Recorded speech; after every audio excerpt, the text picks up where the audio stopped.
What's going on, H-Town, Houston Rockets fans, no matter where you are, NBA fans all over the world? This is Rockets Daily, brought to you by Underdog. My name's David Delano. On here, we talk all things Houston Rockets. The All-Star break is here. First part of the NBA season is officially over for the Rockets. We're going to talk about going forward, what we think so far about the team. We're going to look at these standings in the Western Conference. We're going to look at where the momentum is, what the expectations are for the second half of the season. We're going to dive into this split, this pre-All-Star game split at home against the Los Angeles Clippers, where the momentum is, and I'm also going to dive into my favorite comments from you guys. So stay dialed in here for Rockets Daily, brought to you by FanArch and Underdog. That QR code over there you can also scan at any time and get in on the action with Underdog. Promo code BasketballFan. Get you guys $75 to play with.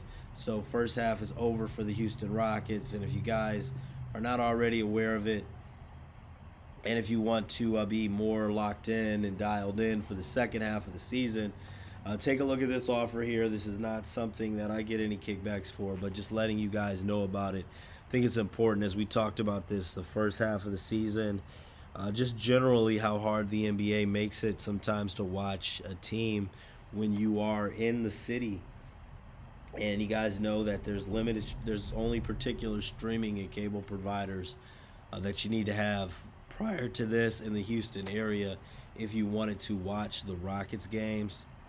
Now you guys can with the Space City Home Network. Just basically $20 a month, $200 for the year. You can watch the Rockets games without having to lock into any cable provider or particular streaming service, and also with baseball right around the corner. You guys can also use this for the games against the Houston Astros as well. So it's also going to be good for baseball season. So something to go ahead and keep your eyes on there. All right, first half is over, and right now, as we look at the NBA standings, going forward, Houston Rockets right now 4th overall in the Western Conference. Best case scenario for the Rockets as we talk about the second half of the season. Not too long ago, we were talking about potentially the second seed, overcoming a 4.5 game deficit. Not impossible, but when you look at how many teams are in the mix in the Western Conference, best case scenario for the Rockets right now is probably the 3rd seed, realistically. Just 1 game behind the Denver Nuggets. Had a chance to cut into that a little bit with the game on Wednesday against the Clippers, but we will go ahead and talk about that as well. And the play-in, though, especially the Phoenix Suns being 7th, only 2 games behind. Only 1 game behind the Rockets in the win column. So that is a lot there. That would be a lot there if the Phoenix Suns somehow get into the top 6 of the NBA playoffs, especially when you look at that off-season trade. And as we talk about this split with the Clippers, and I apologize, man. Well, I mean, there's nothing I can do about it. My voice is a little bit, voice is not at its strongest right now. But as we look at the split against the Los Angeles Clippers, Rockets with a win on Tuesday night. And the Rockets, we've seen this reoccurring theme. I'm not really much of a gamer anymore. Obviously, at one point in my life, NBA Live, NBA 2K, all that, I don't really have the time for it anymore. But I remember even being really a lot younger with NBA Live. I feel like there are a lot of these different video games. You have these features on them where you can make sure you can put features on there to keep the game a little bit closer, meaning that if one team is in a position, they have a strong lead, almost how the NBA seems to play out, the computer will make factors that make it a little bit easier for the team that's trailing to stay in the game. And I feel like that has been the theme here for the Houston Rockets season, is even in the victory on Tuesday, the 102-95 victory over the Clippers. It seemed like a game that the Rockets should have been able to extend that lead. We saw some turnovers late. Rockets still won by 7. For those of you who are into wagering, they didn't cover the spread, but they did win that game. But they didn't capitalize on being able to blow the game open late in the game. And you could say, a win is a win. What does it matter? We're nitpicking, but then you look at the very next night on Wednesday, and the Clippers stayed around, and you have a 105-102 loss to the Clippers. We mentioned the team pretty much is where it is, but 21 turnovers. The point guard issues are going to be what they're going to be, probably going to have to be addressed in the offseason. Yeah, maybe Fred will be. I'm not sure what we're really going to expect from Fred this season, but those turnover issues, 21 turnovers, completely unacceptable. And when you look at the fast break points, 22 fast break points for the Clippers, only 2 for the Rockets. That's something that can't happen. And the Rockets had a lead. Rockets led by for 74% of the game and led by as much as 15 points. But the Clippers stayed around, and it was a 105-102 loss for the Houston Rockets against the Los Angeles Clippers there.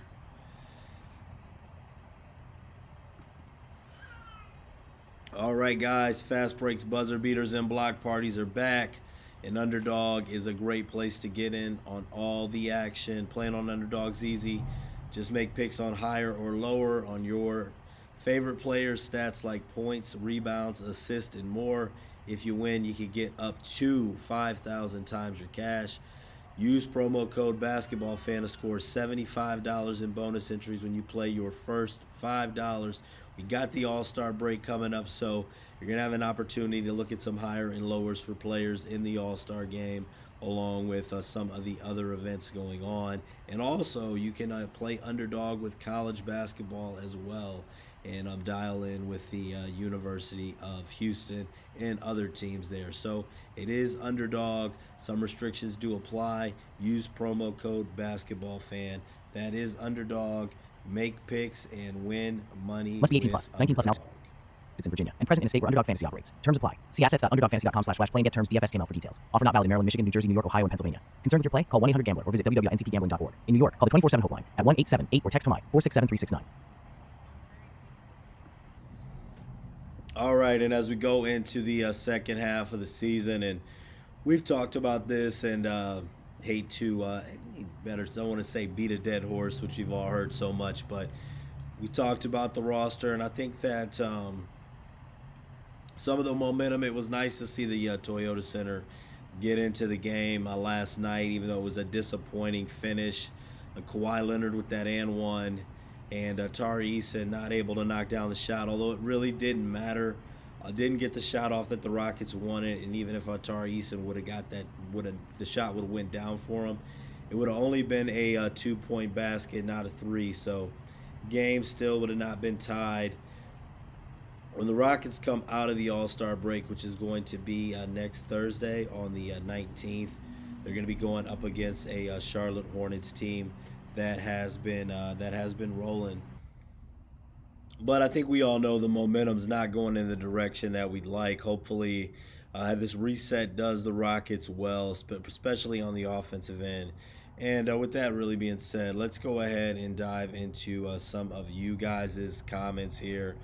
And Fry Guy 714, there were no trades because the Rockets gave up everything to get a washed up has-been. The Rockets fleeced theirself, and they couldn't make a deal because every team was trying to fleece the Rockets because they're stupid.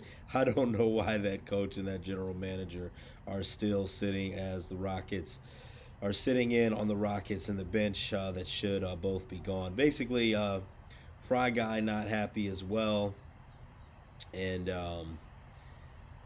I get it. I get it. I'm not as pessimistic, but not looking good for this particular season. But he is correct in the sense that there were no trades because I think there was a lot, and he didn't name them by name. But obviously, I'm not saying that Kevin Durant's a has. I'm not saying anyone's a has been, but Tari Eason not playing well at all. I'm not sure who exactly he was referring to there.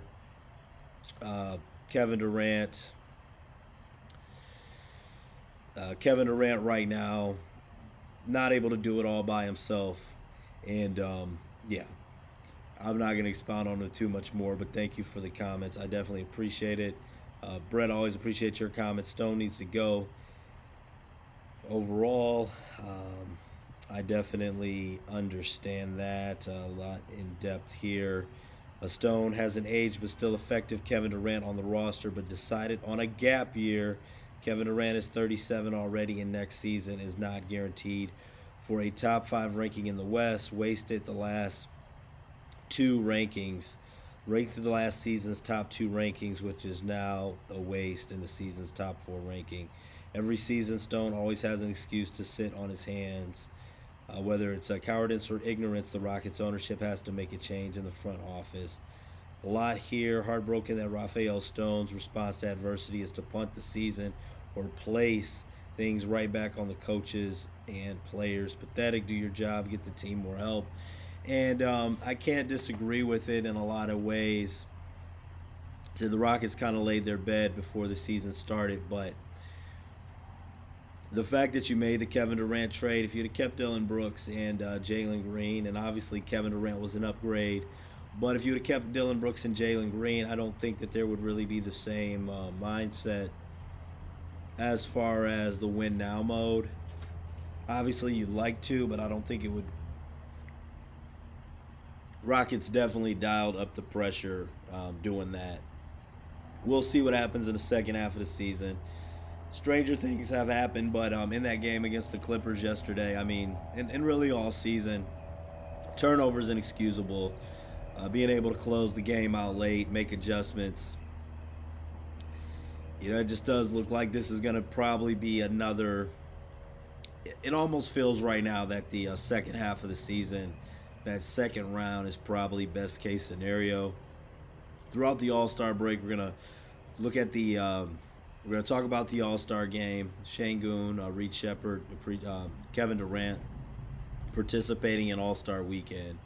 We'll talk about that. We'll talk about the All-Star game, and we'll talk about the second half of the season, along with what does Vegas think for the Rockets, and hopefully, voices feeling a little bit better. This has been Rockets Daily, brought to you guys by Underdog. Promo code BasketballFan get you guys $75 to play with when you deposit $5. I will see you guys on the next one.